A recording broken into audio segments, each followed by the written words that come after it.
they got the 310 on the pump. I also own a farm. Here we go.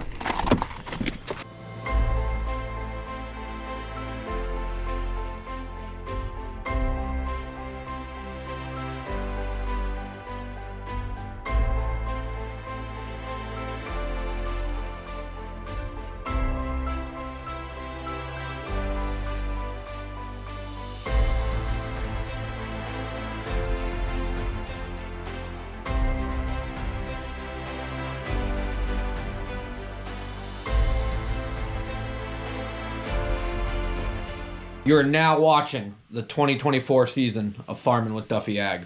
Oh, it's behind it now. Welcome back to the channel. So we are on the move to go move some more manure today. Been a good week so far. Hoping for a good day of pushing. I think in this set they can do 800,000. I don't know what any of the fields. I should pull the fields up and actually see what they look like. But yeah, me and Yanko are on the move this morning. Robert had his selector switch drop out of his transmission, so we've done one on this. Granted, the Allisons, the 6-speed Allisons are inside, so you got to pull everything out, but his isn't too bad, so we might have to give him a hand with that this afternoon when we get back. We had to give him a ride to work. But yeah, there is the sun coming up, and it is red. Pretty wild. So appreciate you guys watching along, and we're gonna hopefully have a good day. Well, we are a little different today. Why is the pump out front here still? That's not good. Unless they got another pump out back. That wouldn't make no sense. So to get to the furthest section of fields, we got to go all the way. They needed more hose. It would have been 6,000 feet or something like that. With the one pump, it would not pump very quickly. So we got a laneway that goes out where the silage trucks, I'm driving on it now, where the silage trucks made a path. And we're gonna run out back here so that they can wrap up this 42-acre field. And then I believe the frac tank's gonna get moved back up front. And then they can do this big section and another one, and so on and so on. I don't think they're fully set up yet. Yeah, because the pump's still sitting up front. Well, fall is upon us, and as we know, Heisey is a great partner of the channel. So what I got is non-slip Chelsea rain boots. They're short, they're functional, and they're absolutely awesome. Keep my feet dry in any situation. As of now, we've actually been pretty dry. Looking at the weather for the next week, we're gonna get wet. So if you need a great pair of all-around muck boots, farm boots, chore boots, go check out Heisey. Link is down below, and with Duffy 15, you get 15% off. I have tried out pretty much every style boot they have, and I absolutely love them. If you want some comfort at a great price, slide down, check out my link. Check out Heisey, all the products they have. They have everything from kid stuff up to waders and everything in between. So, big partner of the channel, and I appreciate them because they've kept my feet warm and dry throughout every situation we've ever gone through. And yeah, during manure season, things get a little messy. These are the boots to have. So, let's dive back into the content, but I appreciate Heisey being the partner of today's video, and I'm looking forward to having warm and dry feet for the rest of 2024 and into 2025. So, oh, I am so excited. They got the R model on the one tanker going now. Love it. Oh, we got a phone call coming. And then they got their tillage, starting tillage over there with the Steiger. Answer. Yep. So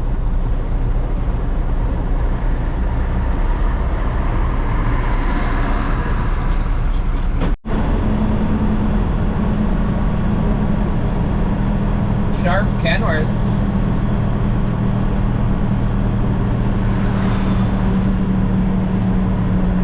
So we got Dan in front of us. We're loading out of both pits, and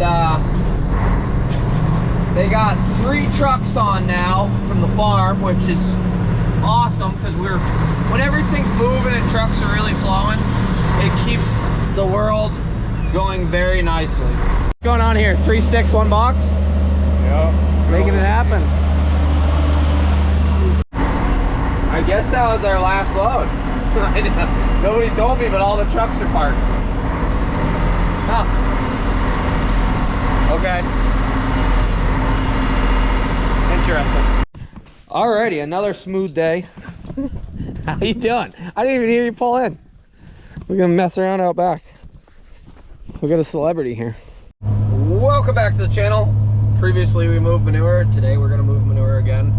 I don't know how any of these videos are coming together, if I'm just throwing all one together for you guys for some content, or where we're actually at. So moving manure really isn't that much to film. We do the same thing all day long, usually at the same places.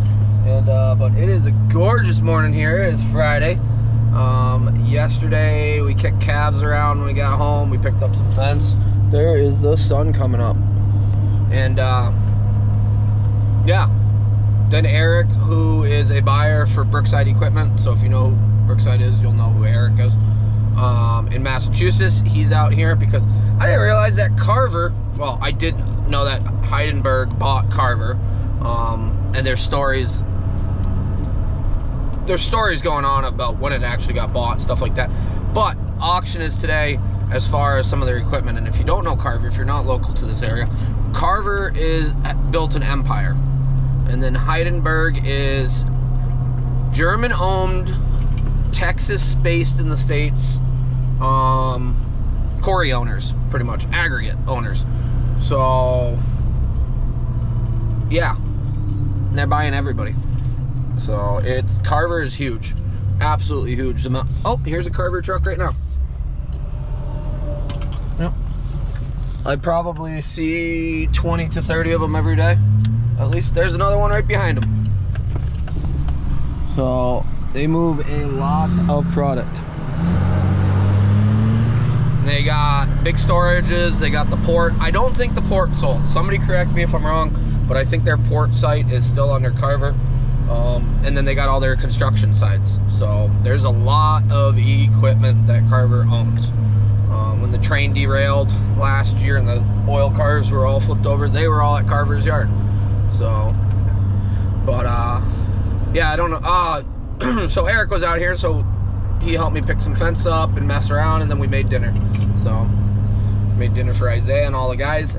It is just a go season, and honestly, editing video is kind of challenging. And I know people say hire somebody to do it. That's not how I ever want it to be, because it loses the natural side of it. And I can tell, you can always tell when a channel hires somebody to do it instead of themselves, because it's just not as fluid in my eyes. So I enjoy it. I enjoy the push, but the body can only take so much awake time before it has to go to sleep. And last night we had to go to sleep at 11:45, and we woke up at 4:30 this morning. And yeah, well, that's a little behind the scenes. I keep it real with you guys, but we are headed down to Stanton's again. Do not run out in front of the truck. Oh my god.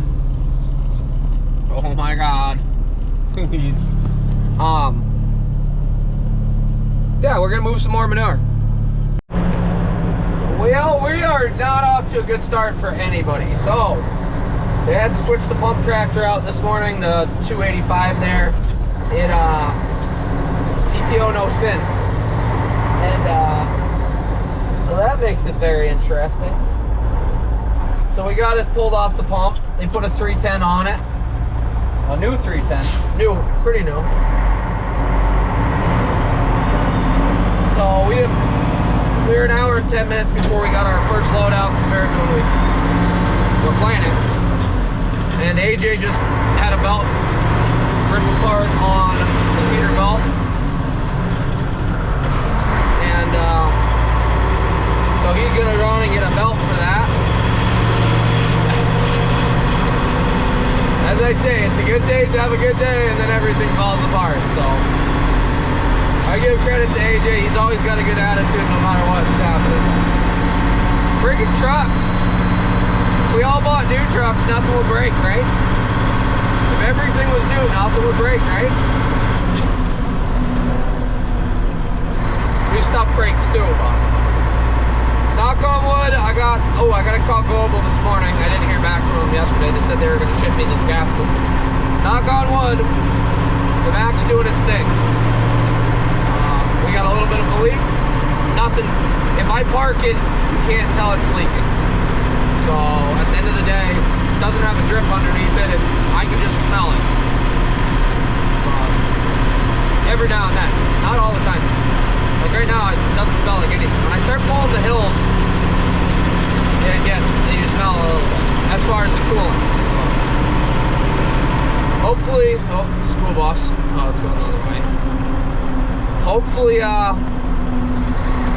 things go smoother for the rest of us. We got Leland running now. They got the 310 on the pump, making it happen. Well, I got 2 pizzas. Yeah, now we're living. It's Friday. It's Pizza Friday.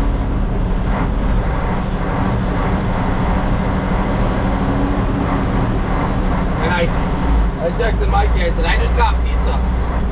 And he's like, are you kidding me? And I said, I got 2 pizzas. He thought I was going to eat both of them. But everybody's a little hungry. It's been one of those days. It is Friday. So at the end of the day, ran down the street 3 miles. Well, called it in. Ran down there, grabbed pizza. Keep everybody fed. Food is the key to that stuff. Once people lose motivation, well, get hungry, they start losing motivation. Just loaded out of this pit for the first time today. Yeah, that is quite the tractor, that 310. I'm a green guy, but they are pretty impressive.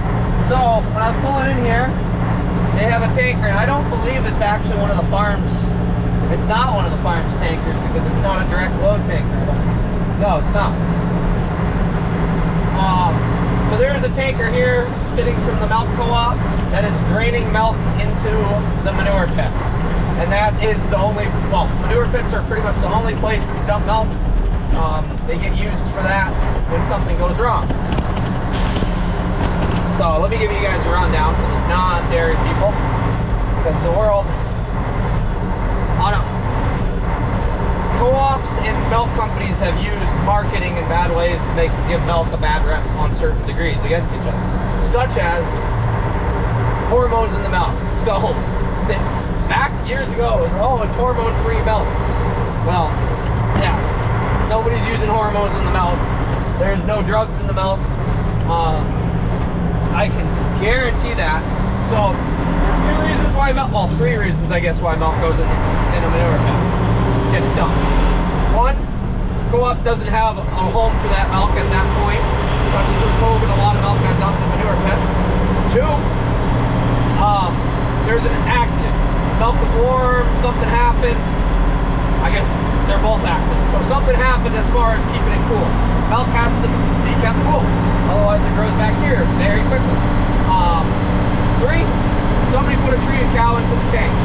And that could be, if it's a multi-load, multi-stop load, if one person puts a treated cow in their tank by accident, everybody else's milk that is on that load has to get dumped. Granted, the other people get paid, but if that's a reoccurring thing, you get dropped shipping milk. So people get very very worked up, and it's your livelihood when a treated cow goes into the tank. And I've had friends that have done it and messed up and things like that, and yeah, it eats you up a little bit. But I believe that's somebody else's load of milk, not the farm that we're hauling out of, and they're just dumping the milk in it. But how I know that all goes on, how the world knows it all goes on, milk is #2 most tested food in the U.S. I think in the world, considered, because most other countries don't. Well, most undeveloped countries don't test milk for anything. But the milk producers, New Zealand, in Europe, us, Canada, #2 most tested food product. What's #1? I know what it is, but somebody write in the comments what's #1. So, yeah, you never want to see that getting dumped. I know through COVID, when plants were shut down and things like that, and if plants have a mess up and they have to dump a load of milk, there was a lot of manure pits that got milk dumped in them through all those events. So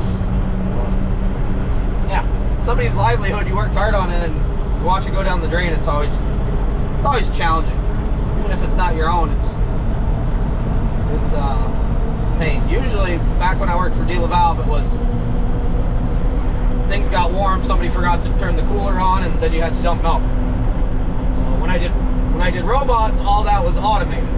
But there were still breakdowns. There was only a few places that ever had to dump the milk. And it's usually the robots told you that something was wrong and nobody checked on it. But there's plenty of instances where people forget to turn the coolers on, or the coolers are on and they're not working, or it's a super hot summer day and they're not keeping up with it, something's off, and you got to dump that milk because, like I said, it's tested. Once it gets warm, starts growing bacteria, there's no turning around from that. So if it's warm and never cooled down, that's one thing. But if it's starting to get cool and then warms back up, it doesn't work. Those bacteria are bad and grow really fast. It is a foggy but pretty gorgeous morning. 56 degrees. We are rolling through Carlisle. We are late by like 20 minutes. Somebody got sprayed by a skunk this morning. Let him out to go use the bathroom, same as every morning, and he chased the skunk down. So he smells. We have to do some cleaning, but didn't get him cleaned up as well as I should because I honestly just don't have the stuff to clean. So alrighty, so frac tank's loaded. They are, I passed them headed out. They have to go down and around to get out to the field for access. But yesterday we battled 3 plugs, and Jeff and Steve this morning took the pump apart. Well, cleaned the pump out. As you see, plastic, there's a brush, leg bands. So pumping that does not work out very well, so hopefully we have a good morning of that. But he's pulled quite a bit of stuff that's just floating on the surface. But cows lose stuff and people drop things and stuff ends up in the manure pits, so it's quite amazing. But you cannot pump stuff like that. So this morning Yanko stinks, and honestly I think swimming in the shit pit smelled better than that, than the skunk, but he's getting better. There's a guy on the trike back there. He's all pumped waving to me, but AJ's sitting here parked. That's not good.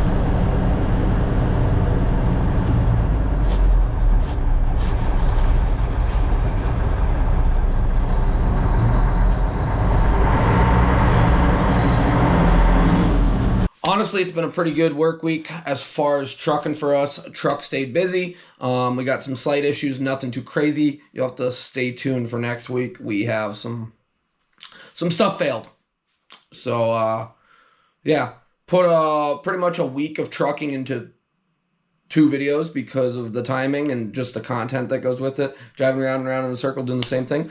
But we're going to dive into some more stuff. So, appreciate you guys watching along, liking, subscribing. Hopefully today is 70,000 subscribers. I've been watching it slowly tick up to that. So you guys are awesome, and we're going to keep plugging along. So see you guys on the next one. Have a good one.